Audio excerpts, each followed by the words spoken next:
Bonjour à tous. Il y a peu de temps, l'armée de l'air a lancé un vaste raid aérien au cœur de Téhéran. Vous pouvez voir à l'écran des images des dernières heures montrant la destruction du quartier général du régime terroriste iranien. Nous sommes au deuxième jour de l'opération Rugissement du Lion. Nous avons lancé cette opération pour frapper le régime terroriste iranien et éliminer les menaces existentielles contre l'État d'Israël sur le long terme. Au cours des dernières 24 heures, nous avons porté de graves coups au régime en ciblant ses centres de commandement et de contrôle, ses systèmes de défense aérienne et son arsenal de missiles. Nous avons obtenu de bons résultats et de nombreux objectifs restent encore devant nous. Lors de la frappe d'ouverture de l'opération, Tsahal a éliminé 40 commandants et hauts responsables du régime iranien en 1 minute. Au cours de la nuit, nous avons poursuivi et intensifié les frappes à travers l'Iran. Nous ouvrons la voie jusqu'au cœur de l'Iran, jusqu'à la ville de Téhéran. Nous avons attaqué les systèmes de défense iraniens et élargi la supériorité aérienne de l'armée de l'air au-dessus du ciel iranien. Les avions de chasse de l'armée de l'air opèrent 24 heures sur 24 pour localiser et frapper les cibles du système de missiles du régime terroriste iranien. Jusqu'à présent, nous avons neutralisé des dizaines de lanceurs de missiles qui étaient prêts à être lancés vers l'arrière d'Israël.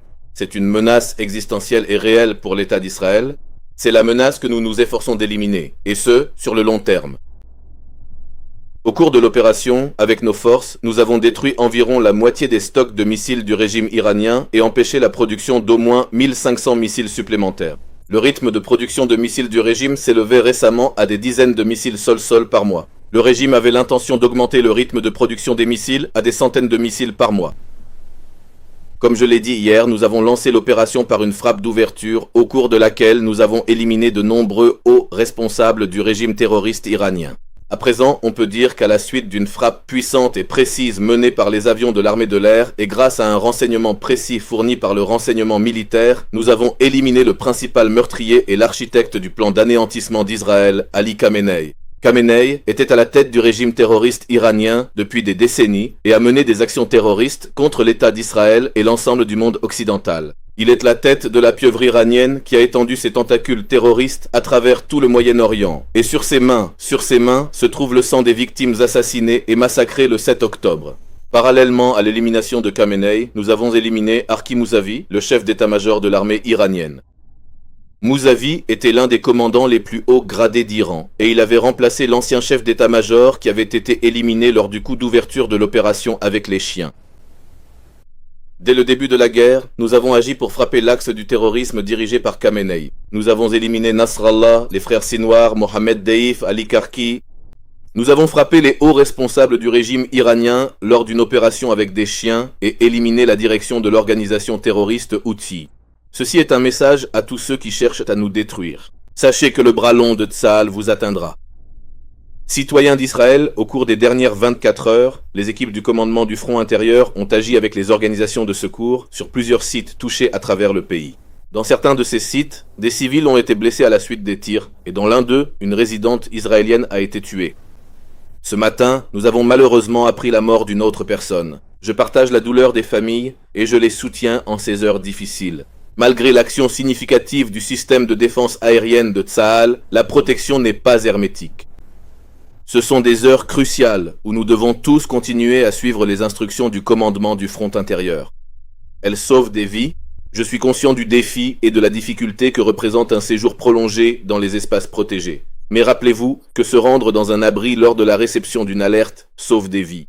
Nous agissons pour éliminer une menace existentielle.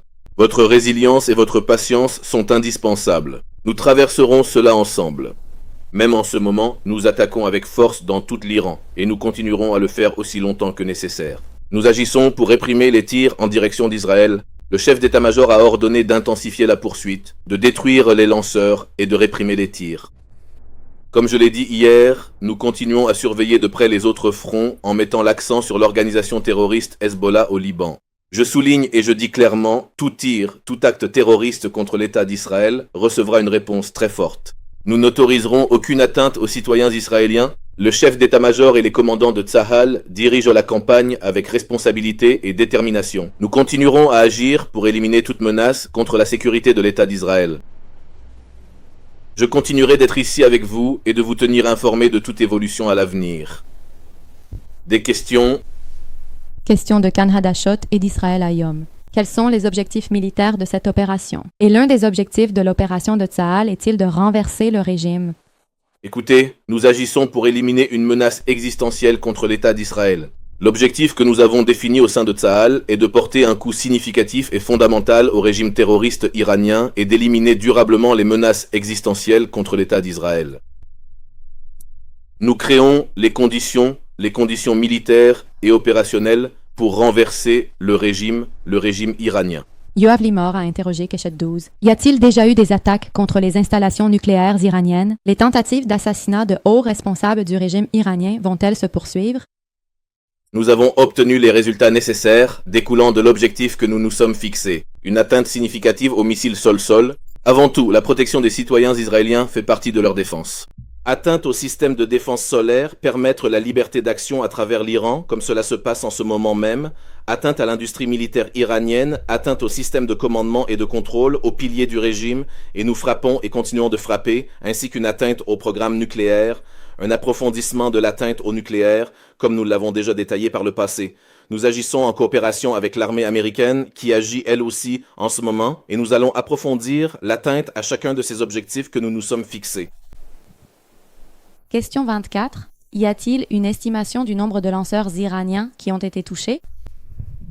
Comme je l'ai dit plus tôt lors de la déclaration, nous avons déjà touché des dizaines de lanceurs et ce nombre augmente à chaque instant car l'armée de l'air agit en ce moment même et continue de les frapper. Je veux rappeler que la défense des citoyens d'Israël, la défense d'Israël, repose sur 3 composantes. La première, ce sont nos excellents systèmes de défense aérienne. La deuxième, c'est la chasse et la destruction des missiles sol-sol et des lanceurs iraniens en Iran, comme cela se passe actuellement. Et la troisième partie, c'est la responsabilité des habitants, des citoyens d'Israël, leur comportement mature, leur conscience de l'importance de la défense et leur respect des consignes. Tous ces éléments permettront une défense optimale, et avec le temps, la menace diminue déjà et continuera de diminuer. Israël est-il seul responsable des éliminations de hauts cadres de la défense iranienne? Et d'autres cibles sont-elles visées? Je dirais d'emblée que Tsahal agit de manière coordonnée et synchronisée avec l'armée des États-Unis. C'est une coopération sans précédent qui ne cesse de se renforcer. Hier matin, nous avons mené une attaque. Notre armée de l'air a lancé une frappe d'ouverture surprise à Téhéran et a porté un coup significatif au système de la chaîne de commandement du régime terroriste iranien. Nous continuerons à approfondir nos frappes contre eux et contre chacun des objectifs que nous nous sommes fixés. Question de Galat Tsahal. Comment Israël définit-elle la fin de la guerre? Bien, alors je le répète, nous agissons pour éliminer une menace existentielle. C'est une menace réelle, cette opération est nécessaire, l'opération que nous avons lancée est indispensable. Nous ne pouvons pas repousser l'inévitable. Nous devons frapper et éliminer ce régime terroriste qui menace de porter atteinte et de détruire l'État d'Israël. Nous continuerons à approfondir et cela durera aussi longtemps qu'il le faudra jusqu'à ce que tous les objectifs que nous nous sommes fixés soient atteints. Merci beaucoup, bonne journée.